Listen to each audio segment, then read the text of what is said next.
మనం చేస్తూ ఉన్నాను. అట్లాగే ఐటీ హబ్ గురించి అడిగారు.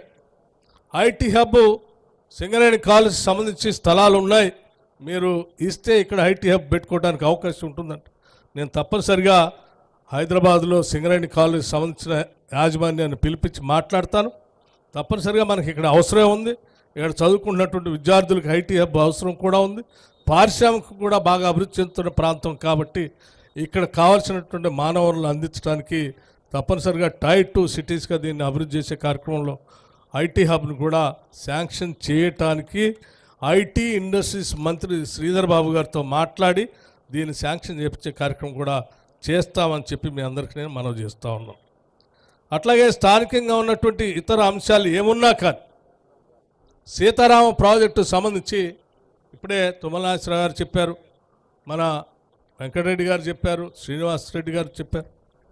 దాదాపు 9,000 కోట్ల రూపాయల దాకా ఖర్చు పెట్టి ఎకరానికి కూడా నీళ్ళు ఇవ్వనటువంటి పరిస్థితులు అట్లా ఉంటే మన ఇందిరమ్మ ప్రభుత్వం రాగానే మంత్రిమండలి అందరం కూర్చొని ఒక ఆలోచన చేశాం.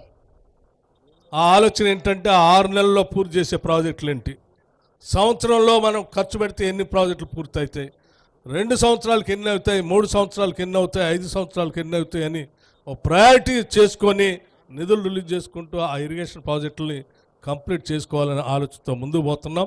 అందులో భాగంగా సీతారామ ప్రాజెక్టుకి 70 కోట్లు రిలీజ్ చేసి శాంక్షన్ చేస్తే కెనాళ్ళు రాజీవ్ కెనాల్ ద్వారా నీళ్లు ఆ ఎన్ఎస్పి కెనాల్కి లింక్ చేయొచ్చని, ఆ తర్వాత వైరా ప్రాజెక్టు కూడా లింక్ చేయొచ్చు అని చెప్తే వెంటనే దానికి శాంక్షన్ చేయటం, పనులు ప్రారంభించటం, అక్కడ ఉన్నటువంటి మోటార్లకి డిపార్ట్మెంట్కి నిధులు కావాలంటే నిధులు రిలీజ్ చేస్తే డ్రై రన్ కూడా చేశారు, రాత్రే వెట్ రన్ కూడా చేశారని మంత్రి గారు చెప్తా ఉన్నారు. అంటే త్వరలోనే ఆ నీళ్ళను కూడా పారిచ్చే కార్యక్రమం జరుగుతూ ఉంది. జరిగే ప్రక్రియలో భాగంగా మరి కొత్తగూడెం మీద నుంచే పోతూ ఉన్నాయి కాబట్టి మరి మా సంగతి ఏందని సాంబశివరావు గారు అడుగుతూ ఉన్నారు. తప్పనిసరిగా ఇరిగేషన్ మంత్రి గారు చెప్పారు, ఉత్తమ్ కుమార్ రెడ్డి గారు, తప్పనిసరిగా మన జరిగినటువంటి రివ్యూలో కొత్తగూడెం శాసనసభ్యుల కోరిక మేరకు కొత్తగూడెం ప్రాంతంలో కూడా ఎక్కువ మొత్తంలో నీళ్లు పారటానికి, ఎక్కువ ఎకరాలు నీళ్లు ఇవ్వడానికి అవకాశాలు పరిశీలన చేస్తాం, అవసరమైతే అదనంగా చిన్న డిస్ట్రిబ్యూటర్ కెనాల్స్ కూడా ఇస్తామని చెప్పి వారు చెప్పారు. తప్పనిసరిగా అది పరిశీలనలో ఉందని మీ అందరికీ మనం చేస్తూ ఉన్నాం. ఇకపోతే పెద్దలు తుమ్మల నాగేశ్వరరావు గారు చెప్పిన 2 అంశాలు ఉన్నాయి. ఇది మనందరికి సంబంధించినటువంటి అంశం. ఒకటి రైతు భరోసా, 2 రుణమాఫీ. రుణమాఫీ అనేది ఇన్సూరెన్స్, ఈ 3 కూడా సరే. రైతు బంధు డబ్బులు ఇయర్ అని ప్రచారం చేశారు కాంగ్రెస్ వస్తే, రైతు బంధు ఇయర్ అని. వాళ్ళు ఇయర్ అని కళల్లోనే ఉన్నారు. మేము ఒకటేసారి వేసేసేసినాం అందరికి 7,500 కోట్లు ఒకటేసారి. ఇకపోతే రుణమాఫీ చేయరు అన్నారు. కాంగ్రెస్ వాళ్ళు చేయకుండా ఉంటే బాగు, మేము మళ్ళీ రుణమాఫీ చేయలేదని చెప్పి ప్రజల్లో పోవచ్చు అని అనుకున్నారు.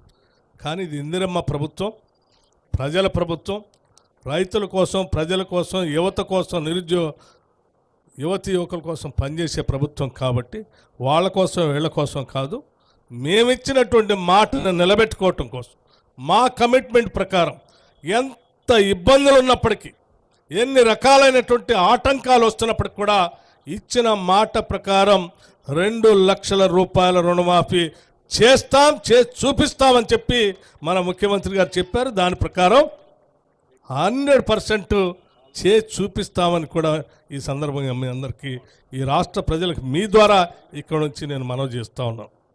ఒక ఆయన అడుగుతూ ఉన్నారు, మీరు ఆగస్టు లోపల చేస్తా అన్నారు, రేవంత్ రెడ్డి గారు చేస్తారా అంటే మేమంతా ఆయన చెప్పాం, ఏమయ్యా నీకేమన్నా ఆగస్టు ముందు చేస్తే నీకేమన్నా ఇబ్బంది అని, ఆగస్టు కంటే ముందు చేస్తే మీకేమన్నా ఇబ్బంది అని కూడా అడిగాం. అంటే ఆగస్టే కాదు, అవసరమైతే దానికంటే ముందు కూడా మేము చేయటానికి ఈ రాష్ట్ర ప్రభుత్వం సిద్ధంగా ఉంది, చేసి చూపిస్తాం కూడా. రుణమాఫీ ఎవరు ఆపలేరు, ఈ రాష్ట్ర ప్రభుత్వం తప్పనిసరిగా ఈ రైతులకు ఇచ్చిన మాట ప్రకారం చేసి చూపిస్తాం. ఇక రెండవది